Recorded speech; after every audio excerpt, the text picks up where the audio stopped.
안녕하세요. 사랑하는 성도님, 영혼의 샘을 은혜의 자리에 오심을 축복합니다. 사랑의 주님이 우리와 함께 하십니다.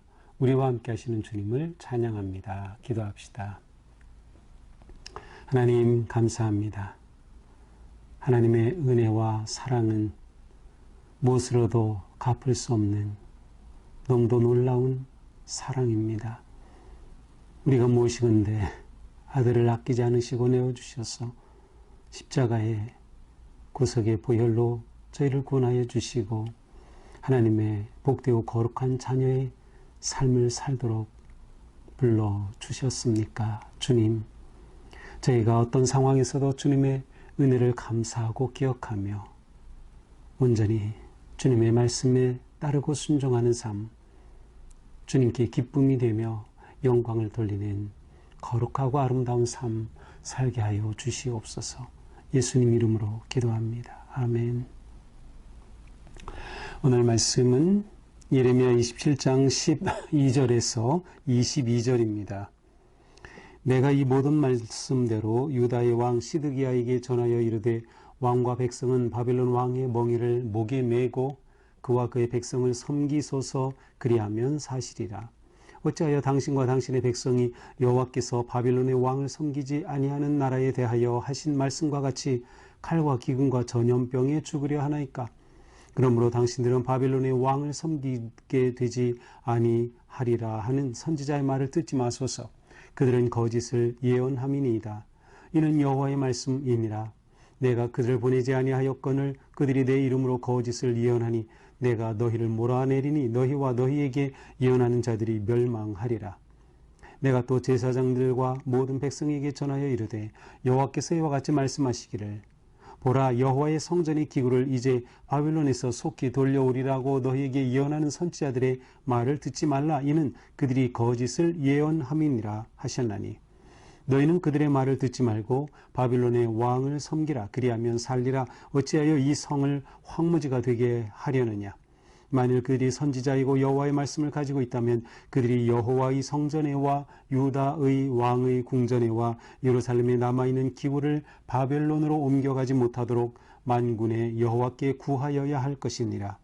만군의 여호와께서 기둥들과 큰 대야와 받침들과 이 성에 남아있는 기구에 대하여 이같이 말씀하시나니 이것은 바벨론의 왕 느부갓네살이 유다의 왕 여호야김의 아들 여고니아와 유다와 예루살렘 모든 귀인을 예루살렘에서 바벨론으로 사로잡아 옮길 때에 가져가지 아니하였던 것이라. 만군의 여호와 이스라엘의 하나님께서 여호와의 성전과 유다의 왕의 궁전과 예루살렘에 남아있는 그 기구에 대하여 이와 같이 말씀하셨느니라. 그것들이 바벨론으로 옮겨지고 내가 이것을 돌보는 날까지 거기에 있을 것이니라. 그 후에 내가 그것을 돌려와 이곳에 그것들을 되돌려 두리라. 여호와의 말씀이니라. 아멘. 자, 어제 본문에서는 예레미야의 예언이 이스라엘 주변 5개 국가들을 향한, 그래서 그 왕들에게 바로 바벨론에게 그들의 모든 것들을 내려놓고 포기하는 것이 하나님의 뜻이다라고 하는 것을 선포했습니다. 그러니까 하나님께서는 지금 바벨론을 사용하셔서 하나님을 섬기지 아니한 이방의 나라들을 지금 심판하시겠다는 겁니다. 그러니 그 하나님, 창조주 하나님, 온 역사와 나라를 다스리시는 하나님 앞에 순종해야 한다라는 것이죠. 자, 이제 오늘 본문은 이제는 이스라엘 왕에게, 이스라엘을 향해 같은 메시지를 선포하는 것입니다. 자, 12절에 보니까 이 모든 말씀대로, 앞에서 했던 그 말씀 그대로 유다의 왕 시드기야에게 전합니다. 이 시드기야는 말씀드린 것처럼 유다의 마지막 왕이었어요. 20대 왕, 마지막 왕이었습니다. 왕과 백성은 바벨론 왕의 멍에를 목에 메고 그와 그의 백성을 섬기소서 그리하면 사실이라. 자, 예레미야는 자신이 어깨, 목에 멍에를 매는 그러한 상징적 행동을 통해서 이방 나라들에게 메시지를 전했고, 이제는 바로 똑같이 시드기야에게, 왕에게, 이스라엘을 향해 선포하는 것입니다. 왕과 백성은 바벨론 왕의 멍에를 목에 매라. 자, 멍해가 의미하는 것이 그것이었죠. 바벨론에 완전히 망하는 것이었어요. 멸망하는 것이다. 하나님이 그렇게 너희들을 심판하시는 것에 따르라고 하는 것이죠. 바벨론 왕의 멍에를 메고 그와 그의 백성을 섬겨라. 그리하면 사실이라. 자, 참으로 받아들이기 힘든 거예요. 아니, 그렇게 해서 산다고? 그거는 멸망의 길인데. 그러나 예레미야는 하나님의 벌을 받는 것이 살아날 길임을 분명히 선포하는 것입니다. 하나님께서 그들의 죄에 대해서, 그들의 배반에 대해서 심판하실 때 심판으로 끝나지 않고 그 뒤에는 하나님의 사랑과 회복이 담겨 있음을 보여주는 거예요. 이것이 하나님의 진정한 나라와 민족과 백성을 향한 사랑의 모습이죠. 그들이 잘못된 것을 심판하실 때 그로 끝이 아니라 다시금 그들을 살리시려고 하는 이 놀라운 뜻이 숨어 있는 것이었어요. 회복의 길이 하나님의 심판 안에 있는 것이죠.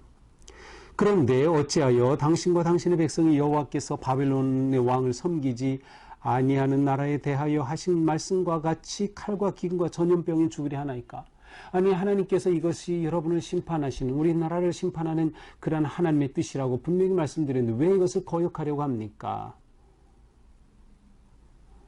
마치 다른 나라에게 그런 것처럼 그렇게 하지 마십시오. 자, 다른 나라는 바로 어제 본문에 나와요. 어제 본문 몇 절이죠? 8절에 보니까 여호와의 이 말씀을 따르지 아니하면 내가 너희를 심판하겠다. 그래서 어떻게? 칼과 기근과 전염병으로 민족을 멸하겠다.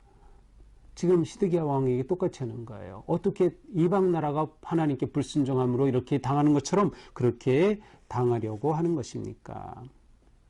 그러므로 당신들은 바벨론 왕을 섬기게 되지 아니하리라는 선지자의 말을 듣지 마소서. 그들은 거짓을 예언함이니이다. 자, 지금 이스라엘에는 두 종류의 예언자가 있어요. 진실한 참된 예언자, 거짓 예언자. 참된 예언자인 예레미야는 바벨론에 망하는 것이 하나님의 뜻이다. 거역하지 말라. 자, 거역하는 걸 이들이 어떤 식으로 나타나요? 지금 시드기야가 왕이 되었지만 그 전에 또 그 전에 여호야김 그 전에 계속해서 애굽에 가가지고 애굽의 도움으로 행여나 우리가 바벨론을 물리칠까 지금 그러고 있는 거죠. 아니다. 하나님의 뜻은 여기에 있는 것이다. 그러니 하나님의 뜻에 따르라는 것이에요. 그러나 거짓 예언자들은 아니다. 바벨론이 우리를 이기지 못한다. 바빌론을 우리가 섬기게 되는 것이 아니다라는 것이에요.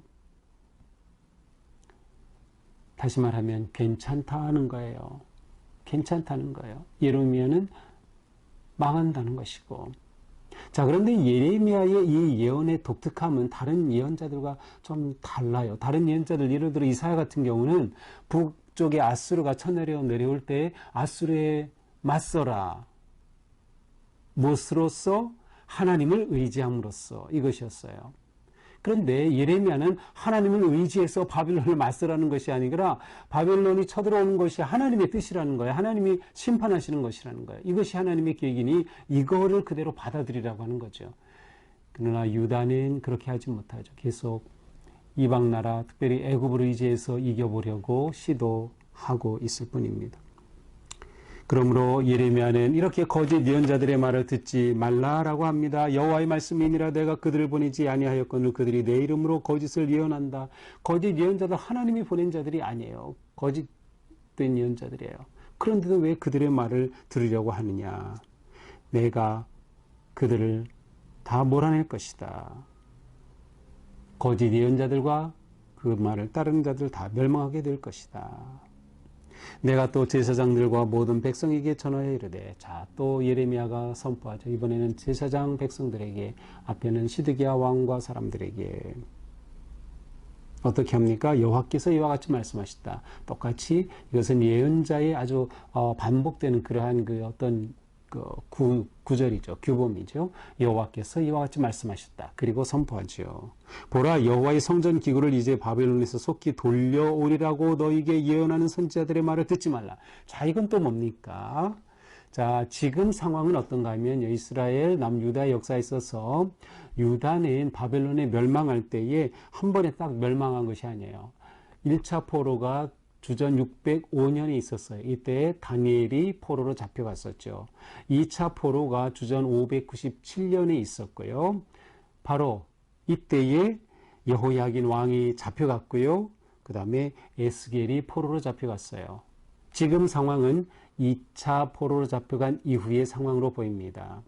자, 지금 이런 상황에서 거짓 예언자들은 2차 포로 때에 바빌론이 그냥 사람만 잡아간 게 아니라 성전의 기구들을 가져갔어요. 금으로 된 그 귀한 기구들을 가져간 거예요. 바로 이런 상황에서 거짓 예언자들이 뭐라고 해요? 성전의 기구를 되돌려 올 것이다 라는 거예요. 얼마나 듣기에는 좋아요. 야, 빼앗긴 성전의 기구들 그거 다 되돌려 온다고 너무나도 좋은 소식이죠. 그러나 하나님의 뜻은 그게 아니에요. 그걸 되돌려 온다. 성전의 기구가 되돌려 온다는 것은 무엇이 포함되어 있어요? 포로로 잡혀간 그들이 되돌아온다는 것이었어요. 그러나 우리가 이미 앞에서 보았지만 예레미야의 예언에는 무엇이에요? 너희가 그 나라에 가서 몇 년? 70년간 포로 생활한다. 분명히 말씀하셔요. 그런데 벌써 돌아온다고요? 거짓 예언자들의 말을 듣지 말라라고 하는 것이죠. 실제로 이스라엘은 이후에 이 예레미야서 자체는 예루살렘의 멸망, 완전한 3차 포로까지, 완전한 멸망 주전 586년까지 그렇게 예언이 끝나게 되는데 바로 그 마지막 길을 향하게 되는 것이죠. 자, 이 거짓 예언하는 사람들의 말을 듣지 말라. 너희는 그들의 말을 듣지 말고 바벨론 왕을 섬기라. 그리하면 살리라. 자, 바벨론 왕을 섬겨라. 바벨론 왕의 멍에를 매라. 그들에게 잡히고 그들에게 망하는 것이 하나님의 뜻이다. 여기에 살 일이 있다. 자, 왜 이것이 자꾸 살 길이라고 하냐면 이것이 하나님의 뜻이고 하나님의 심판을 받으면 하나님께서 심판을 통해 그들을 일으키실 회복의 은혜와 사랑이 그 뒤에 숨어 있기 때문인 것이에요. 정말 그들 거짓 선지자들이 진짜 예언을 하려 한다면, 그리고 하나님의 말씀을 정말 받았다고 하면 어떻게 해야 돼요? 오히려 지금 바벨론이 다 성전의 기구를 가져가지만 남은 것들이 아직 있어요. 그것조차 빼앗기지 않기 위해서 기도해야 되지 않겠느냐? 그걸 되돌려 준다고 거짓으로 하지 말고 이것마저 빼앗기지 않도록 해야 되지 않겠느냐라고 하는 거예요. 18절이죠. 그렇게 여호와께 구해야 하는 것이 마땅하지 않겠느냐라고 하는 것이죠. 자, 19절, 20절은 바로 남아있는 기구에 관하여서 말씀하고 있어요. 그래서 20절의 말씀은 뭐예요? 느부갓네살이 바벨론의 왕 느부갓네살이 와서 유다의 여호야김 아들 여고니아를 포로로 잡아갔죠. 여고니아를 잡아가고 그때 예루살렘에서 귀인들을 잡아가고, 자, 2차 포로죠. 그렇게 다 잡아갈 때 가져가지 아니한 것, 남아있는 성전 기구들이 있던 것이죠. 이것에 대한 예레미야의 예언은 다 뺏긴다. 거짓 예언자들은 뺏긴 거 가져올 것이다. 정반대. 뭐가 듣기가 좋아요. 하지만 진실한 예언은 듣기 좋은 귀의 소식이 있지 않았던 것이죠. 결국 예레미야는 선포합니다. 그것들이 바벨론으로 옮겨지고, 남은 것까지 바벨론으로 옮겨지고 내가 이것을 돌보는 날까지 거기 있을 것이다. 하나님의 기한이 있어요. 그때까지는 바벨론에 그렇게 남아있을 것이다. 그 후에야 하나님의 때가 되었을 때 내가 그것을 돌려온다는 건 기구를 돌려오기도 하지만 동시에 무엇을 의미해요? 포로 되었던 그들이 되돌아와서 그것을 되돌려 두리라. 여호와의 말씀이니라. 자, 예레미야는 이처럼 바벨론에 의한 멸망과 함께 회복의 말씀을 선포하고 있습니다. 분명히 하나님의 시간과 계획을 말씀하고 있는 것이죠. 자, 이것이 오늘의 말씀입니다.